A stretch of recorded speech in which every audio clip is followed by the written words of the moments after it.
بسم اللہ الرحمن الرحیم ایاک نعبد و ایاک نستعین الصلاۃ والسلام علیک یا سیدی یا سندی یا رسول اللہ وعلی آلک و اصحابک یا سیدی یا سندی یا حبیب اللہ۔ السلام علیکم پیارے پاکستان، ہم اپنے پیارے پاک نبی صلی اللہ علیہ وسلم سرکار کی صاحبزادیوں کا ذکر خیر کا شرف حاصل کر رہے ہیں، تو ہمارے پیارے پاک نبی صلی اللہ علیہ وسلم کی تیسری صاحبزادی سیدہ ام کلثوم رضی اللہ تعالی عنہا ہیں۔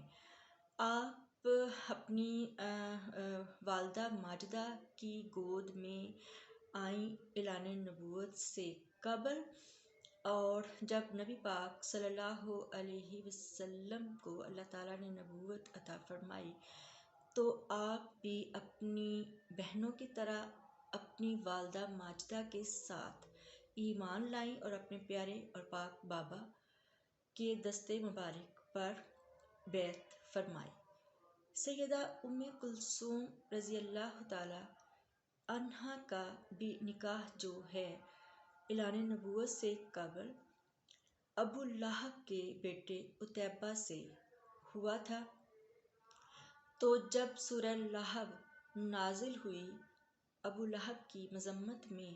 تو ابو لہب نے انتقام لینے کے لیے، بدلہ لینے کے لیے جو ہے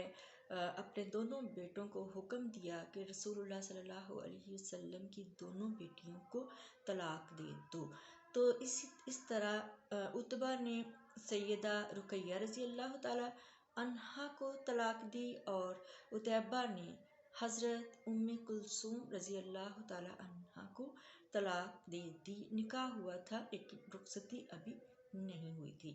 تو اللہ رب عز و جل کو یہ منظور نہیں تھا کہ نبی پاک صلی اللہ علیہ وسلم کی مقدس بیٹیاں جو ہیں وہ اس خبیث کے گھر جاتی۔ پھر جب ہجرت کی ہے رسول اللہ صلی اللہ علیہ وسلم نے، تو آپ کی پیاری شہزادی ام کلثوم رضی اللہ تعالیٰ عنہ بھی ساتھ تھیں اپنے بابا کے، انہوں نے بھی ہجرت فرمائی۔ اور یہ وہ وقت تھا کہ جب سیدہ رقیہ رضی اللہ تعالیٰ عنہا کا وصال اطہر ہو گیا غزوہ بدر کے موقع پر، تو حضرت سیدنا عثمان غنی رضی اللہ تعالیٰ عنہ بہت مغموم رہتے تھے اپنی شریک حیات کے بچھڑ جانے سے، اور خاص طور پہ نبی پاک صلی اللہ علیہ وسلم کی بیٹی کے بچھڑ جانے سے، کیونکہ آپ کو بہت فخر اور مان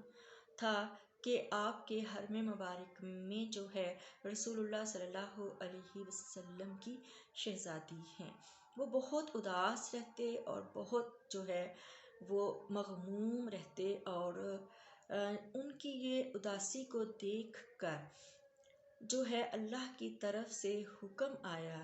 نبی پاک صلی اللہ علیہ وسلم کو کہ اے میرے محبوب، آپ اپنی بیٹی ام کلثوم کا نکاح جو ہے وہ عثمان سے کر دیں۔ یعنی کہ یہ بھی شرف حاصل ہے اس سلسلے میں کہ ان دونوں کا نکاح جو ہے وہ اللہ کے حکم سے ہوا۔ تو انہی دنوں کی بات ہے کہ سیدہ حفصہ بنت عمر فاروق رضی اللہ تعالی عنہا جو ہیں وہ بیوہ ہو چکی تھیں، اور حضرت عمر فاروق کو اپنی بیٹی کی بیوگی کی بہت فکر تھی۔ تو آپ نے چاہا کہ حضرت عثمان غنی رضی اللہ تعالی عنہ ان کی بیوہ بیٹی سے نکاح فرما لے، کیونکہ حضرت عثمان غنی رضی اللہ تعالی عنہ بھی اپنی شریک حیات کے جانے کے بعد اکیلے تھے۔ سو جب انہوں نے اپنی خواہش کا اظہار کیا اپنے دوست حضرت عثمان غنی رضی اللہ تعالی عنہ سے، تو انہوں نے منع کر دیا، جس پر حضرت عمر فاروق رضی اللہ تعالی عنہ ناراض ہوئے اور انہیں گلہ اور شکوہ ہوا اپنے دوست کی طرف سے۔ تو وہ نبی پاک صلی اللہ علیہ وسلم کے پاس حاضر ہوئے اور عرض کی کہ یا رسول اللہ، میں نے چاہا کہ میری بیٹی سے عثمان نکاح کر لیں، لیکن انہوں نے صاف منع کر دیا، جس سے میرا دل بہت دکھا۔ تو اس پر نبی پاک صلی اللہ علیہ وسلم سرکار نے انہیں تسلی دی اور فرمایا کہ اے عمر، تم حفصہ کی فکر مت کرو، اپنی بیٹی کی فکر نہ کرو، تم دیکھنا کہ جو حفصہ کو شوہر ملے گا وہ عمر سے وہ عثمان سے بہتر ہوگا، یعنی جس سے حفصہ کی شادی ہوگی وہ عثمان سے بہتر ہوگا، اور جس سے عثمان کی شادی ہوگی وہ حفصہ سے بہتر ہوگی۔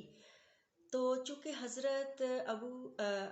عمر فاروق رضی اللہ تعالی عنہ کو ابھی اس بات کا پتہ نہیں تھا